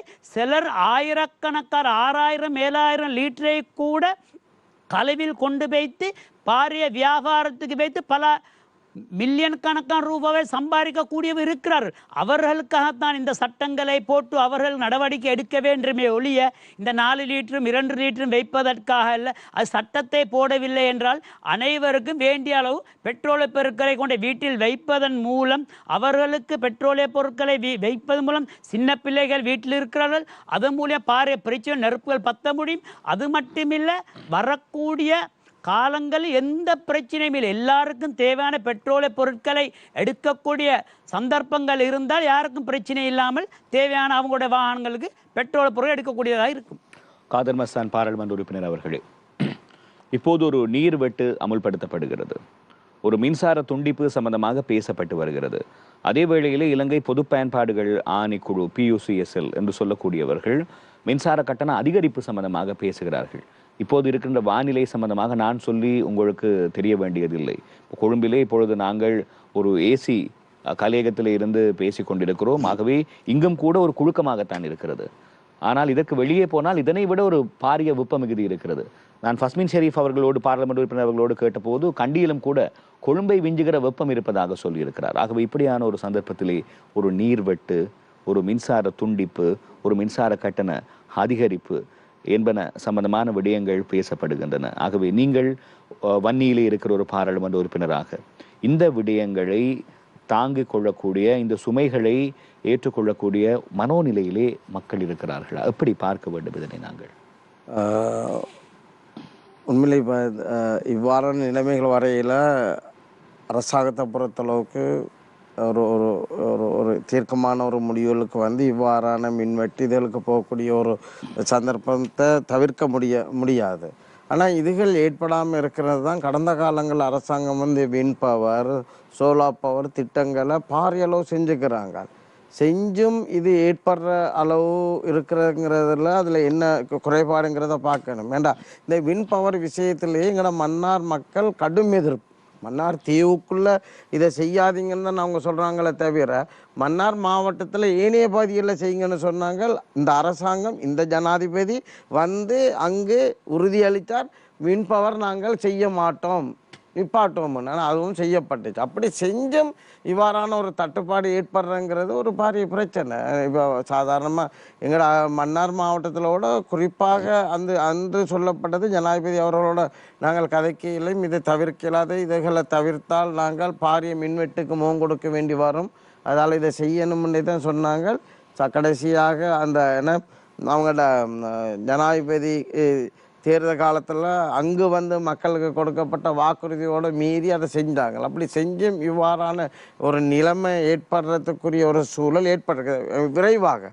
அதுக்கு பிறகு நினைக்கிறேன் இந்த சோலார் பவர்லாம் கொடுக்குற இதை குறைச்சிட்டாங்க. ஏன் அதுகள் அப்போ இவ்வாறான நிலை ஏற்படாமல் இருக்கிறதுக்கு, இந்த தட்டுப்பாடுகளில் இனிமேல் வராமல் இருக்கிறதுக்குரிய ஏற்பாடுகளை ஒரே நீர் மூலம் மின்சாரங்கள் பெறுறதோ மற்றர்கள் பெறையில் இவ்வாறான ஒரு பிரச்சனை ஒன்று ஏற்படும் எங்களுக்கு. ஆனால் அது இல்லாத அளவுக்குரிய ஒரு திட்டங்களை இவங்களும் டக்குன்னு வாக்கணும். இதுக்குரிய ஏற்பாடுகளை கடந்த கால அரசாங்கம் செஞ்சுக்கிட்டு இருந்துச்சு.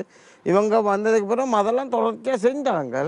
ஆனால் சோலார் பவர் வேலை திட்டம் அவங்க நிப்பாட்டினாலும் நினைக்கிறேன் அதுகளையும் குறிப்பிட்ட பகுதிகளில் பார்த்து அதுகளுக்குரிய ஏற்பாடுகளை அவசரமாக செய்யணும். ஏன்னா உண்மையிலே மக்கள் ஒரு நாட்டுக்கு ஒரு மின் வெட்டுங்கிறது வந்து எல்லா வகையான, இப்போ சாதாரணமாக கைத்தொழிற்சாலைகள்லேருந்து விவசாயத்திலிருந்து எல்லாத்துலேயும் பாரிய ஒரு பாதிப்பை கொடுக்கும். அதால் இது எங்களுக்கு ஒரு இது கடந்த இப்போ எங்களுக்கெல்லாம் தெரியறதுக்கு ஒரு 20 வருஷத்துக்கு முதல் சொன்ன மாதிரி, அதுக்கு பிறகு பொருளாதார தாக்கத்தால் ஏற்பட்ட மின் வெட்டுங்கிறது வேறு, பிறகு எங்களுக்கு பெருசாக ஏற்படலை. இப்போவும் அந்த நிலைமைகள் ஏற்பட்டிருக்கிறதால அது மாதிரி ஒரு மின்வெட்டு வர்றதுக்குரிய அதுக்கு சரியான கோடையும் ஒரு காரணம் அமையும். ஆனால் இவ்வாறானதுகள் அப்போ இந்த சந்தர்ப்பத்தில் இன்னும் எங்களுக்கு எத்தனை அதாவது மின் உற்பத்திகளை எந்த வகையில் கூட்டணுங்கிறத பார்த்துட்டு இப்போ சோலார் பவர்லாம் நிப்பாட்டிக்கிறாங்க, மறுபடியும் அதுக்குரிய அனுமதிகளை கொடுக்கலாம். அவ்வாறான ஒரு வேலை திட்டத்துக்கு போய் இவ்வாறான மின்வெட்டுங்கிறத நாட்டுக்குள்ளே ஏற்படாத வகையில் செயல் திட்டத்தை செயல்படுத்தணும். இல்லைன்னு சொன்னால் மாணவர்கள்லேருந்து வியாபாரிகள்லேருந்து எல்லோருக்குமே இது ஒரு பெரிய ஒரு பாதிப்பாக அமையும் எதிர்காலங்கள். அதை நினைக்கிறேன் அரசாங்கம் சரியான ஒரு திட்டமிடலில் வகுத்து இதுக்குரிய எதிர்காலத்துக்குரிய செயல்பாடுகளை செய்யணும். அதே மாதிரி தான் நீர் வேட்டுங்கிறதுன்னு வந்தாலும் அது ஒரு பாரிய பிரச்சனை.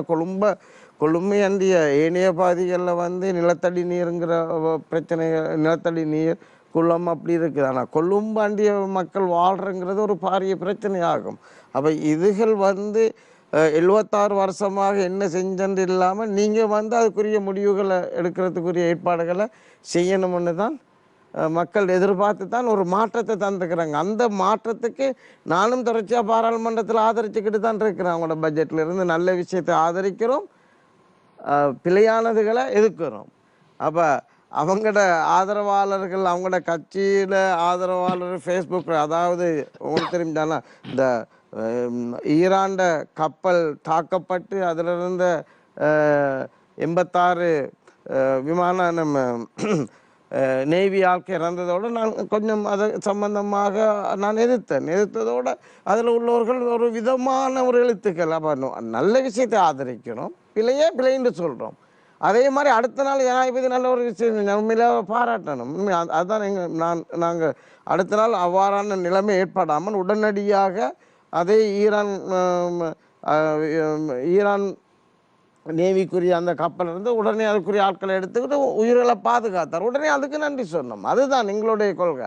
நல்லது செஞ்சால் பாராட்டுவோம், பிழை என்றால் பிழை என்று சொல்லுவோம். அந்த நிலைகளில் தான் என்னுடைய செயல்பாடுகள் பாராளுமன்றத்தில் இருக்கின்றது. ஃபஸ்மின் ஷெரீப் பாராளுமன்ற உறுப்பினர் அவர்களே, இப்போது ஒரு நீர்வெட்டு அமுல்படுத்தப்படுகிறது, ஒரு மின்சார துண்டிப்பு சம்பந்தமாக பேசப்படுகிறது, மின்சார கட்டண அதிகரிப்பு நிச்சயமாக இருக்கிறது என்றுதான் சொல்லப்படுகிறது. நிலவுகிற வானிலை சம்பந்தமாக நான் சொல்லி உங்களுக்கு தெரிய வேண்டிய அவசியம் இல்லை. ஆகவே இந்த வானிலை மே மாத இறுதி பகுதி வரை ஒரு பாரிய மழை வீழ்ச்சிக்கான சந்தர்ப்பம் அப்போதுதான் இருக்கிறது என்கிற ஒரு விடயம் சொல்லப்படுகிறது. நாட்டினுடைய சில பகுதிகளில் ஆங்காங்கே சில இடங்களிலே மழை பெய்கிறது, பாரிய மழை வீழ்ச்சி அல்ல, ஆனால் மழை பெய்கிறது. ஆகவே இப்போது இந்த நீர் வெட்டு சம்பந்தமான விடயங்கள், மின்சார துண்டிப்பு, மின்சார கட்டண அதிகரிப்பு, இந்த சுமைகளை எல்லாம் சுமக்கக்கூடிய ஒரு மனோநிலையோடு மக்கள் இருக்கிறார்களா? ஏனென்றால் இந்த அரசாங்கத்திலே இருக்கிறவர்கள் எல்லோரும் சொன்ன ஒரு விடயம் என்னவென்றால், இது ஆட்சியாளர்களுக்கான அரசாங்கம் அல்ல, இது அரசியல்வாதிகளுக்கான அரசாங்கம் அல்ல, இது மக்களுக்கான அரசாங்கம். ஆகவே மக்களுக்கான ஒரு அரசாங்கம் மக்கள் மீது சுமைகளை சுமத்தக்கூடிய ஒரு நிர்பந்தத்தை எதிர்நோக்கி இருக்கிற போது மக்கள் அதனை ஏற்றுக்கொள்ளக்கூடிய மனப்பக்குவத்தோடு இருக்கிறார்களா? உண்மையிலே மேலே குறிப்பிட்ட விடயத்தை பற்றி நாங்கள் சொல்வதென்றால், உண்மையில் எங்களுக்கு கிடைக்கப்பெற்ற அரசாங்கம் பொருளாதாரத்தில் வீழ்ச்சி அடைந்த, அதே போன்று எந்த அபிவிருத்தி வேலை திட்டங்களும் செய்யாமல் நிற்பாட்டப்பட்ட ஒரு அரசாங்கத்தையே நாங்கள் உண்மையில் பாரம்பெடுத்தோம். உதாரணத்துக்கு சொல்ல போனால், முந்தைய ஒரு அரசாங்கம் வந்தவுடன் அவர்கள் கல்வி நிலையங்களாக இருக்கட்டும், அரசாங்க கட்டிடங்களாக பல கட்டிடங்களை அவர்கள் திறந்து வைக்கக்கூடிய நிலைமை இருந்தது. ஆனால் நாங்கள் அப்படி அல்ல, அனைத்தையும் எங்கள் அரசாங்கமே நாங்களே செய்துத்தான் அதை திறக்கக்கூடிய நிலைமை நின்ற அரசாங்கம். அதாவது எந்த பொருளாதார பாரிய வேலை திட்டங்களும் இல்லாமல், பாதைகளோ அதே மாதிரி இன்னும் பல இடங்களோ செய்யாமல் நிப்பாட்டி வைக்கப்பட்ட ஒரு இடத்தை தான் நாங்கள் உண்மையிலே பெற்றோம். அதே போன்று மேன்மை தாங்கிய ஜனாதிபதி அவர்களுக்கு ஒரு முஸ்லிம் பாராளுமன்ற உறுப்பினர் என்ற வகையில் நாங்களும் நன்றி சொல்லக்கூட வேண்டும்.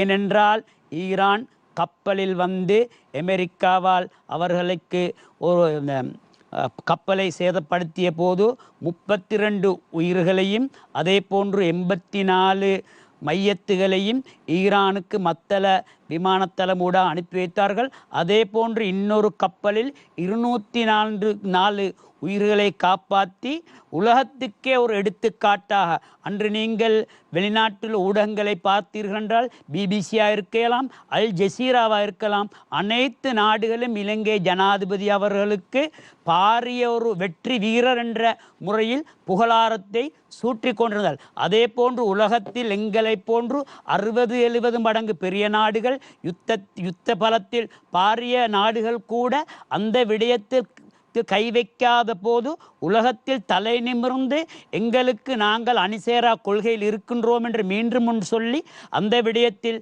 முஸ்லிம் உயிர்களையும் மையத்துகளையும் எடுத்ததுக்காக வேண்டி நாங்கள் நன்றி சொல்ல வேண்டும்.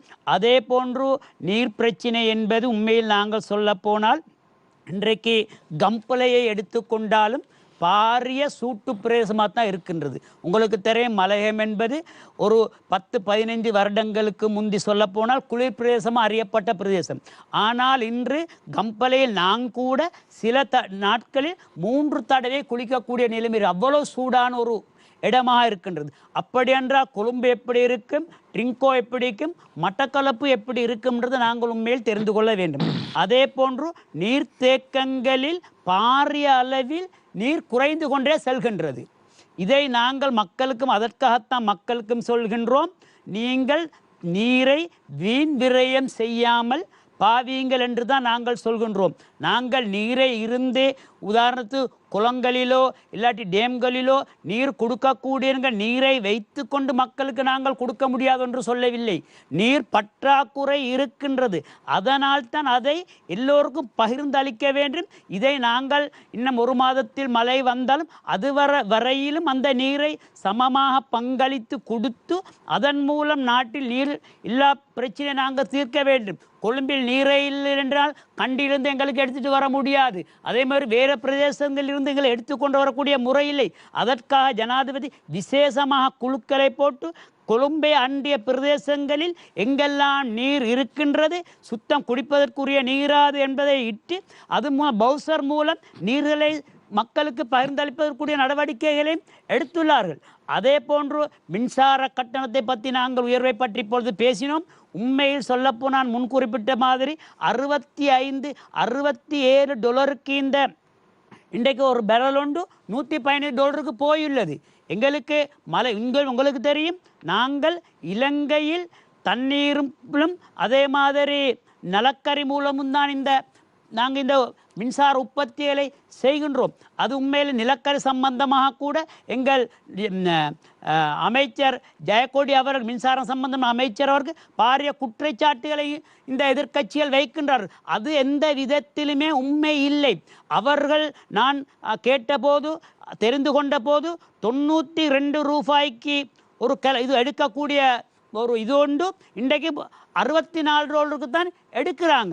ஏண்டா முந்தைய அரசாங்கம் கிட்டத்தட்ட $8 மில்லியன் நஷ்ட ஈடாக பெற்றுக்கொண்டார்கள். உதாரணத்துக்கு சொல்ல போனால் நாங்கள் உங்களுக்கு மையங்கான மணல், ஒரு மணலோடு $40,000 வச்சுக்கொள்வோம். ஒருத்தருக்கு சொல்கிறோம் நாங்கள் மையங்கான மணலை கொண்டு வான்னு சொல்லி, அவருக்கு நோமல் ஆற்றுள்ள மணலை கொண்டு இறக்குறார் ஒரு வீட்டுக்கு.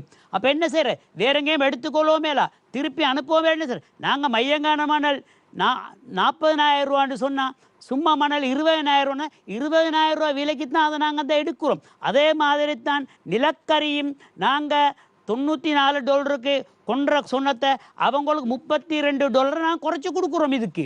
அது மாதிரி ஏன்னு சொன்னால் சில நாடுகள் நாங்கள் அவங்களுக்கு சொல்லும்போது உங்களுக்கு தெரியும், ரஷ்யாவில் தான் மிக கலரி அதிகமுள்ள நிலக்கரி இருக்கிறது. இந்த பனிமோ கோந்திக்கிறாங்க சவுத் ஆப்பிரிக்காவிலேருந்து. அதை ஏற்றும்போது எங்களுக்கு அனுப்பி அவங்களுடைய இது மாதிரி அதில் நிலக்கரி அளவு இருக்கிறது. இங்கே இறக்கும்போது குறைவு என்று சொன்னால் உங்களுக்கு தெரியும், அதை நாங்கள் கணிப்பீடு செய்து அதுக்கான நஷ்டஈடுகளை பெற்றுக்கொண்டுவோம். எங்கள் அரசாங்கமோ எங்கள் அமைச்சர்கள் யாருமோ 1% களவெடுப்பதும் இல்லை. களவெடுப்பது கூடிய சந்தர்ப்பத்தை அரசு அதிகாரிகளுக்கு கொடுப்பதும் இல்லை என்பது முக்கியமான விடயம். வரக்கூடிய காலங்களில் உங்களுக்கு தெரியும், இலக்கண சம்பந்தமாக நாங்கள் பேசும்போது ஏப்ரல் மாதத்துக்குள்ளுக்கு தான் கொன்ற வேண்டும். ஆனால் உலகத்திலே குளிர்காலம் வரக்கூடிய காலம்தான் இந்த காலம். அந்த சந்தர்ப்பத்தில் உலகத்தில் நிலக்கரிவிலே அதிகமாக உள்ள நேரம். அதனால் நாங்கள் முந்தைய அரசாங்கம் செய்து இறக்கக்கூடிய இடங்களை அவர்கள் வைத்திருக்கக்கூடிய இடங்கள் அந்த காலத்தில் தான் கொண்டு இறக்க வேண்டும். அடுத்த காலங்களில் இலங்கைக்கு தேவையான நிலக்கரிகளை கொன்ற முடியாத சந்தர்ப்பம் இருக்கின்றது. அது சம்பந்தமாக கூட விசாரணை கமிஷன்களை போட்டு ஏன் இந்த மாதிரி நடவடிக்கை எடுத்தீர்கள், வரக்கூடிய காலங்களில் நாங்கள் இதை செய்வோம். MP குறிப்பிட்டது மாதிரி சோல் ஆஃப் அவர் உண்மையிலே அதற்கான அனைத்து முயற்சிகளையும் நாங்கள் எடுத்துக்கொள்வோம். ஆனால் எங்களுக்கு பகல் காலத்தில் எந்த மின்சார தட்டுப்பாடும் இல்லை. பகலுக்கு தேவைக்கு அதிகமான மின்சாரங்கள் உற்பத்தி செய்யப்படுகின்றது. ஆனால் இரவு காலங்களில் அதற்கு தேவையான உற்பத்திகளை செய்ய முடியாத ஒரு நிலைமை இருக்கின்றது. ஆமாம், சமகால அரசியல் களம் தொடர்பிலும் இந்த நிகழ்ச்சியிலே நாங்கள் பேசிக் கொண்டிருக்கிறோம்.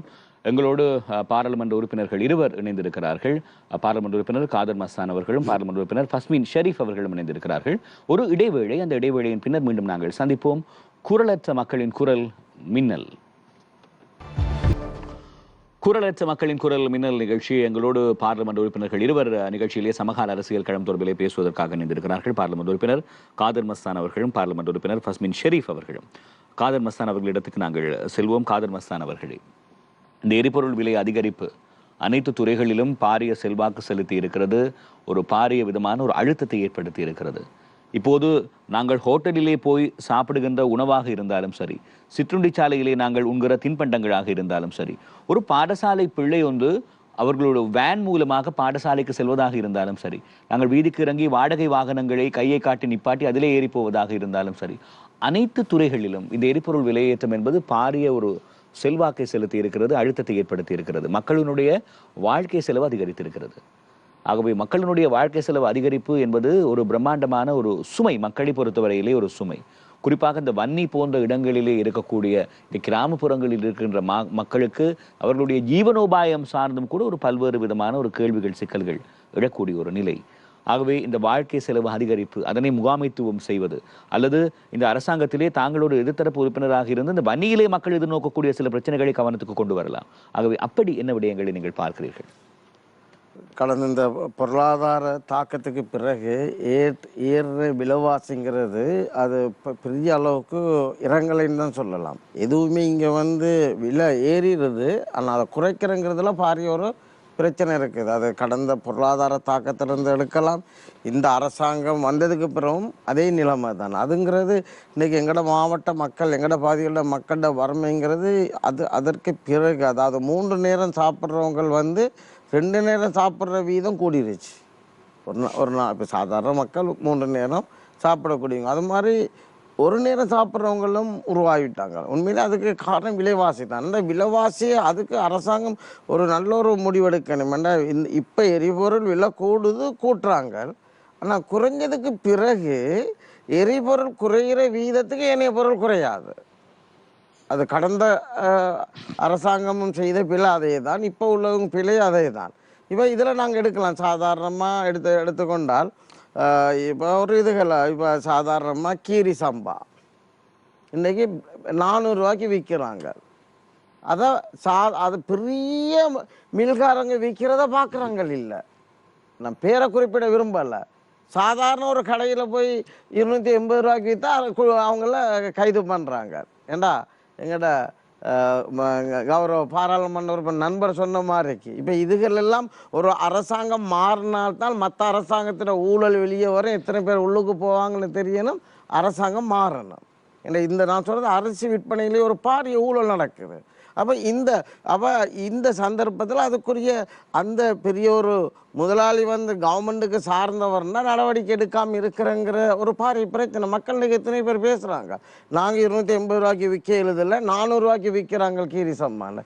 அப்போ அந்த நிலைமைகளை அவ்வாறு நிலைமையில் கட்டுப்படுத்தணும். அந்த மற்றது உணவு உற்பத்திகளில் வளமையாக கூடுதலாக எங்களோட பாத்தியில் இன்னும் உற்பத்தி செய்யக்கூடிய நிலங்கள் இருக்குது. ஒரே பார்த்தா ஃபாரஸ்ட் என்று சொல்லி அது கடந்த காலங்களில் பேசுகிறோம், இப்போ விடுவிக்கக்கூடிய நடவடிக்கை நடக்குது. கடந்த முறையும் விடுவிக்கக்கூடிய அவ்வாறான நிலங்களையெல்லாம் பயன்படுத்தியில் எங்களை நாட்டை பொறுத்தவரை ஓரளவு உணவு தட்டுப்பாடுங்கிற நிலைமை ஏற்படுறதில் இருந்து நாங்கள் பாதுகாக்கலாம். ஆனால் இந்த விலை உயர்வுங்கிறதுல ஏதோ ஒரு பொறிமுறையை கையாண்டு, ஏதோ ஒரு பொறிமுறை அரசாங்கம் கையாண்டு கடந்த காலத்தில் இருந்த விலை உயர்வுக்கு என்ன, இப்போ அதுக்கு பிறகு வந்ததுக்கு பிறகு அந்த பொருளாதார தாக்கம் ஏற்பட்ட, இப்போ கௌரவ நண்பர் பாராளுமன்ற உறுப்பினர் சொன்ன மாதிரி இது உண்மையிலேயே பொருளாதார தாக்கத்தில் பாரம் எடுத்த ஜனாதிபதினா முன்னாள் ஜனாதிபதி ரணில் விக்ரமசிங்கே அவர்கள் தான்.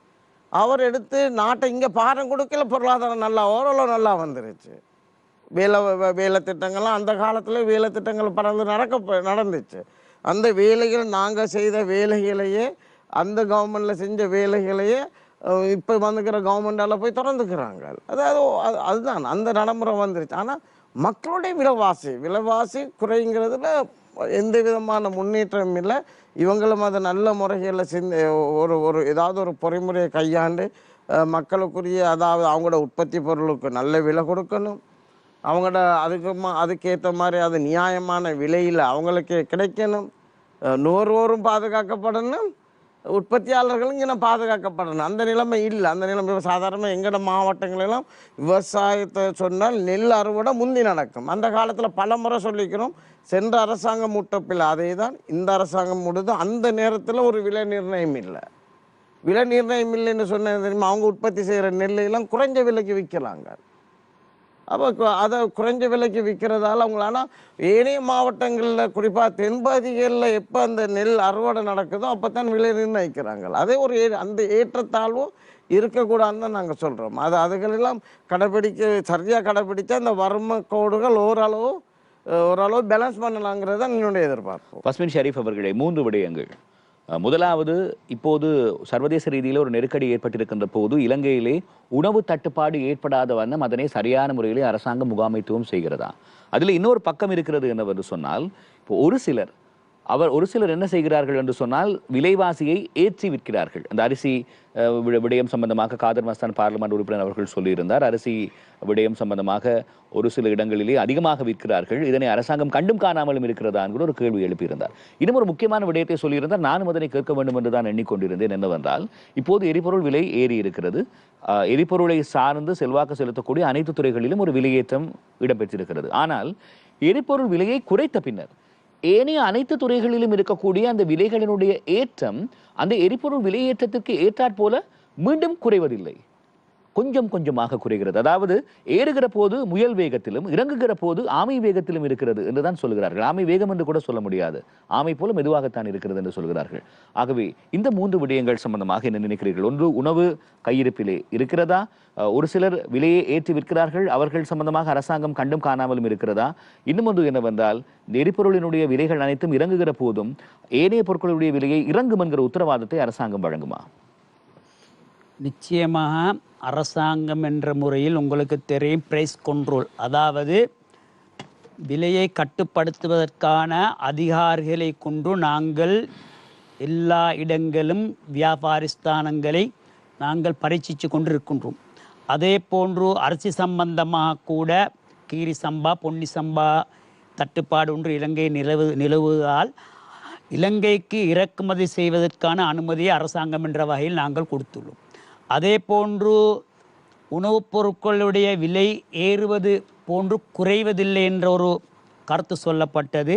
உண்மையில் முந்தைய அரசாங்கங்கள் போன்றல்லாமல் நாங்கள் சில இடத்தில் அரசாங்கமே முன்னின்று இந்த டீக்கு இவ்வளவு குறைக்க வேண்டும், பனிசுக்கு இவ்வளவு குறைக்க வேண்டும், கொத்துக்கு இவ்வளவு குறைக்க வேண்டும், ஃப்ரைட் ரைஸ் ஒன்றுக்கு இவ்வளோ குறைக்க வேண்டும் என்று அரசாங்கம் தலையிட்டு சில நடவடிக்கைகள் எடுத்திருந்தது, உங்களுக்கு தெரியும், எடுத்தது. அதே போன்று வரக்கூடிய காலங்களிலும் இது மாதிரியான நிச்சயமாக நடவடிக்கைகள் எடுக்கப்படும். ஆமாம், இப்போது நிகழ்ச்சியினுடைய நிறைவு கட்டத்தை நாங்கள் எட்டியிருக்கிறோம். இன்னும் ஒரு விடயம் சம்பந்தமாக நாங்கள் பேசலாம். பாராளுமன்ற உறுப்பினர் காதர் மஸ்தான் அவர்களே, இப்போது இந்த உயிர்த்த ஞாயிறு தாக்குதல் சம்பந்தமான விடயம் சம்பந்தமாக தொடர்ச்சியாக தமிழ் பேசுகிற சமூகத்தை சேர்ந்தவர்கள் எல்லோரும் இதற்கு நீதியான நியாயமான நடுவு நிலைமையான விசாரணை ஒன்று நடத்தப்பட வேண்டும். உயிர்த்த ஞாயிறு தாக்குதலினுடைய சூத்திரதாரிகள் அடையாளம் காணப்பட வேண்டும், அடையாளம் காணப்பட்டு அவர்களுக்கு தண்டனை வழங்கப்பட வேண்டும் என்கிற விடயத்தை தொடர்ச்சியாக வலியுறுத்தி வருகிறார்கள். தமிழ் பேசுகிற மக்களை பிரதிநிதித்துவம் செய்யக்கூடிய கட்சிகளை சேர்ந்தவர்களும் இதனை தொடர்ச்சியாக காலமாக மாறி மாறி வருகின்ற அரசாங்க காலங்களிலே வலியுறுத்தி வருகிறார்கள். அண்மையிலே உதயகம்மன்வில என்று சொல்லக்கூடிய அரசியல்வாதி ஒருவர் ஒரு புத்தகத்தை வெளியிட்டிருக்கிறார். அந்த புத்தகத்திலே இது சம்பந்தமான சூத்திரதாரி யார் என்று அவர் ஒரு விடயத்தை சொல்லியிருக்கிறார். ஆனால் இந்த புத்தக வெளியீட்டை நாங்கள் பார்க்கிற போது எங்களுடைய நாட்டிலே இதற்கு முன்னர் இருக்கக்கூடிய அரசியல் முக்கியஸ்தர்கள் பலரும் கூட அந்த புத்தக வெளியீட்டுக்கு சென்றிருந்தார்கள். குறிப்பாக தற்போது எதிர்க்கட்சி தலைவராக இருக்கக்கூடிய சஜித் பிரேமதாஸ் அவர்கள், ராஜபக்ச வினர் என்று பலரும் சென்றிருந்தார்கள். ஆகவே இந்த புத்தக வெளியீடு போது சொல்லப்படுகிற விடயங்கள், ஆகவே இந்த விடயங்கள் சம்பந்தமாக இதிலே கலந்து கொள்ளக்கூடிய பிரமுகர்கள் இது சம்பந்தமாக அரசாங்கம் எந்த ஒரு கரிசனையை கொண்டிருக்க வேண்டும்? நீங்கள் எப்படி பார்க்கிறீர்கள் அரசாங்கத்துக்கு சொல்ல வேண்டிய கரிசனையாக? உயிர்த்த ஞாயிறு சம்பந்தமாக ஒரு சமூகமே தலை குனிஞ்சிருந்துச்சு, பயத்தோடு வாழ்ந்தாங்க. அப்படியான ஒரு காலம். அதால் அதோட சூத்திரதாரி யாருங்கிறது கண்டுபிடிக்கப்பட வேண்டும். அதை நாங்கள் வந்தால் உடனே கண்டுபிடிப்போம் என்று சொல்லி தான் இந்த எமது ஜனாதிபதி அவர்களும் அன்று மக்களுக்கு சொன்னதுக்கு அடிப்படைகளில் அந்த சமூகமே பாரி ஒரு ஆதரவு அளிச்சிருப்பாங்க. ஆனால் இருந்தாலும் சமூகம் நடவடிக்கை எடுக்கிறாங்க. அந்த குறிப்பிட்ட அவங்க சொன்ன காலத்துக்குள்ளே நடவடிக்கை எடுக்கலாம் போயிடுச்சு. ஆனால் நடவடிக்கை எடுக்கிறாங்க. அது உண்மையிலே பாராட்டக்கூடிய விஷயம். அதே நேரம் ஒவ்வொருவரும் அவங்களுடைய தனிப்பட்ட கருத்தாக அவங்கள புஸ்தகங்கள் எழுதலாம். அதுகளை நாங்கள் அவருக்கு இதுதான் தெரியும் என்று நான் நினைக்கிறேன். அதோட பொருத்தமில்லை இந்த காலகட்டத்தில். என்றால் அரசாங்கம் ஒரு விசாரணை செய்யல, அதுக்கு எல்லாரும் ஆதரிக்கணுமே தவிர அந்த விசாரணை வேறையாக போகிறதுக்கு, விசாரணை திசை திரும்புறதுக்கு இந்த புத்தகங்களோட வழிவகுத்துறக்கூடாது. அதே நேரம் அதில் கலந்து கொள்வவங்க சம்பந்தமாக அதில் என்ன இருக்கும், என்ன எழுதியிருக்குங்கிறது தெரியாத வகையில் யாருக்கு அழைப்பு எடுத்திருந்தாலும் அந்த வகையில் போயிருப்பாங்க. அந்த போனவர்கள் சம்பந்தமான சில விமர்சனங்கள் இருக்குது. ஆனால் தவிர்த்துக்கிட்டு இருந்தாலும் பரவாயில்லை. ஏன்னா அவர் எழுதினவர் இப்படி என்ன கருத்து எழுதியிருப்பாங்கன்னு ஓரளவு மக்கள் விளங்கும். அதால் அதை தவிர்த்திருக்கலாம்னு அவங்களோட கட்சியில் உள்ளவங்களே சொல்கிறாங்க. ஆனால் சாதாரணமாக ஒரு புத்தக வெளியீட்டுக்கு யாரை கூப்பிட்டாலும் நம்ம ஒரு கலாச்சாரம் ஒன்று இருக்குதுன்னு, அதால் அதை பற்றி பெருசாக விமர்சனம் பண்ணுறதுக்கு நான் தயார் இல்லை. ஆனால் உண்மை அதாவது இந்த யார் பிரதான சூத்திரதாரிங்கிறது கட்டாயம் இந்த உலகுக்கு, அதாவது நாட்டிற்கும் உலகுக்கும் காட்டப்படணும். ஒரு ஒற்றுமையாக வாழ்ந்த சமூகத்தை அந்த ஒரு குண்டு வெடிப்பால் பெரும்பான்மை சமூகம் எவ்வளோ ஒரு மிக மோசமாக நடந்தார்கள். அப்போ அதுகளுக்கு மாற்றம் உண்மையாக யாருங்கிறத வெளிப்படுத்த வேண்டிய பொறுப்பு இந்த அரசாங்கத்துக்கு இருக்குது. அது விரைவாக அதை செய்யணுங்கிறத நாங்களே எதிர்பார்க்கிறோம். ஆமாம், பஸ்மின் ஷெரீப் அவர்களே, உயிர்த்த ஞாயிறு தாக்குதல் சம்பந்தமாக அண்மையிலே ஒரு புத்தகம் வெளியிடப்பட்டமை, அந்த புத்தக வெளியீட்டுக்கு பல்வேறு பிரமுகர்களும் சென்றிருந்தார்கள். ஆகவே அரசாங்கம் இதனை விரைந்து கண்டுபிடிக்க வேண்டும். அரசாங்கம் சரியான சூத்திரதாரிகளை சட்டத்தின் முன் நிறுத்த வேண்டும், நாட்டிற்கும் உலகிற்கும் வெளிப்படுத்த வேண்டும் என்கிற ஒரு கோரிக்கையும் வலுப்பெற்று வருகிறது. எப்படி பார்க்கிறீர்கள்? உண்மையிலே சொல்லப்போனால் உயிர்த்த ஞாயிறு தினம் இலங்கை வரலாற்றில் ஒரு கருப்பு தினமாக நாங்கள் ஏற்றுக்கொள்ள வேண்டும். அதே போன்று முஸ்லிம் சமுதாயத்துக்கும் என்பது யாருக்கும் எந்த யுத்தத்துக்கோ யாருக்கோ சார்பாக இல்லாமல் நடுநிலையாக வாழ்ந்த சமுதாயம் முஸ்லிம் சமுதாயத்தின் மீது போடப்பட்ட பாரிய ஒரு இது சம்பந்தமாக உதய கம்மம்பில என்பவர் எப்படி இனவாதத்தை பரப்பிக்கொண்டு எவ்வாறு இனவாத செயல்பாடுகளில் ஈடுபட்டார் என்பது இலங்கை மக்கள் யாருக்கும் புதிதாக சொல்லிக்கொள்ள தேவையில்லை. அவருடைய ஒரு புத்தக வெளியீட்டுக்கு, அதே மாதிரி உயிர்த்த ஞாயிறு புத்தக வெளியீட்டுக்கு கௌரவ எதிர்க்கட்சி தலைவர் சஜித் பிரேமதாஸ் அவர்கள் செல்வதென்பது முஸ்லிம் சமுதாயத்தை இழிவுபடுத்தக்கூடிய ஒரு செயலாக நான் பார்க்கின்றேன். அதை சென்றவுடன் சில நளின் பண்டார போன்றவர்கள் சஜித் பிரேமதாசா செல்லவில்லை, இது ஏஐ ஊடாக இது போன்ற வேலைகளை செய்தார்கள் என்று சொல்லி முஸ்லிம் மக்களையும் அடுத்த இன மக்களையும் கேவலப்படுத்தக்கூடிய ஒரு செயலை கூட செய்கிறார்கள். நான் என்றாலும் ஒரு சாதாரண பாராளுமன்ற உறுப்பினர் என்றாலும் நான் ஒரு இடத்திற்கு எனக்கு அழைப்புதல் வந்தால் அந்த இடத்திற்கு செல்வதற்கு முன் யார் அந்த அழைப்புதலை எங்களுக்கு தந்தார்கள், அங்கே எந்த விதமான நிகழ்ச்சியை நடைபெறுகின்றது என்றை பார்த்துவிட்டுத்தான் நானே உண்மையில் சொல்வது. எதிர்க்கட்சி தலைவர் என்றால் அவருக்கு பல அதிகாரிகளை அரசாங்கமும் வழங்கி இருக்கின்றது. அவருக்கு இலங்கையில் பல பாகங்களில் அது சம்பந்தமாக அவர் உபதேசம் வழங்கக்கூடியவரை நியமித்து கொண்டிருக்கிறார்கள். இது மாதிரி நிகழ்ச்சி ஒன்றுக்கு சென்று முஸ்லிம் சமுதாயத்துக்கு இருந்த சஜித் பிரேமதாசாவுக்கு இருந்த கொஞ்ச நஞ்ச மதிப்பையும் அவர் இல்லாமாக்கியுள்ளார்கள். அவர்கள் இதை வைத்து இனவாதத்தை பரப்பி இலங்கையில் இன்னொருவர் தடவை இனவாதத்தை பரப்பி இலங்கையில் முஸ்லிம் மக்களை வைத்து இவர்கள் அரசியல் செய்து சிங்கள மக்களிடத்தில் அவருடைய மதிப்பை மரியாதையும் கூட்டிக் கொன்று இலங்கையில் ஜனாதிபதி ஆகலாம் என்று நினைத்தார் என்றால் அந்த கனவு இலங்கையில் ஒரு நாளும் நடைபெறாது. உங்களுக்கு தெரியும், இலங்கை மக்கள் மேன்மை தாங்கிய ஜனாதிபதி அனுரகுமார திசாநாயக்க அவர்களை மக்களுடைய ஜனாதிபதியாகத்தான் ஏற்றுக்கொண்டிருக்கிறார்கள். இனவாதம் இல்லாத அரசாங்கமாக இருக்கின்றது. வரக்கூடிய காலம் அனைத்து மக்களுக்கும் உடைய அரசாங்கமாக இந்த அரசாங்கம் நிச்சயமாக விளங்கும். ஆமாம், மின்னல் நிகழ்ச்சியை நாங்கள் நிறைவு செய்கிற தருணத்தை இப்போது நாங்கள் எட்டியிருக்கிறோம். எங்களுடைய அழைப்பினை ஏற்று நிகழ்ச்சிக்கு வருகை தந்திருந்த சமகார அரசியல் களம் சம்பந்தமான பல்வேறு விடயங்கள் சம்பந்தமான பல்வேறு அபிப்பிராயங்களை எங்களுக்கு தெரிவித்த தேசிய மக்கள் சக்தியினுடைய கண்டி மாவட்ட பாராளுமன்ற உறுப்பினர் ஃபஸ்மின் ஷெரீப் அவர்களுக்கு எங்களுடைய ஹிருதயபூர்வமான நன்றிகள். நன்றி ஃபஸ்மின் ஷெரீப் அவர்களே. நன்றி. மற்றவர் ஸ்ரீலங்கா தொழிலாளர் கட்சியினுடைய வன்னி மாவட்ட பாராளுமன்ற உறுப்பினர் முன்னாள் ராஜாங்க அமைச்சர் காதர் மஸ்தான் அவர்களுக்கும் எங்களுடைய ஹிருதயபூர்வமான நன்றிகள். நன்றி காதர் மஸ்தான் அவர்கள். நன்றி. நிகழ்ச்சியினுடைய உதவி தயாரிப்பாளர் பூமிபாலன் கிரேஸ்மன் மற்றும் ஸ்டைன் கலையகத்தினுடைய உற்சாகமான கேமரா தொழில்நுட்ப குழாத்தினர் ஒப்பனை கலைஞர்கள் இவர்கள் எல்லோரையும் நினைவுபடுத்திக் கொண்டு நிகழ்ச்சியை நாங்கள் நிறைவு செய்கிறோம். இது ஒரு நெருக்கடியான காலகட்டம். இந்த நெருக்கடி இலங்கைக்கு மாத்திரமானதல்ல, முழு உலகத்திற்குமான ஒரு நெருக்கடி. ஆகவே இந்த இடத்திலே நாங்களும் கொஞ்சம் விழிப்பாக இருப்போம், விழிப்பாக சிந்திப்போம். நீரை சிக்கனமாக பாவிப்போம், மின்சாரத்தை சிக்கனமாக பாவிப்போம்.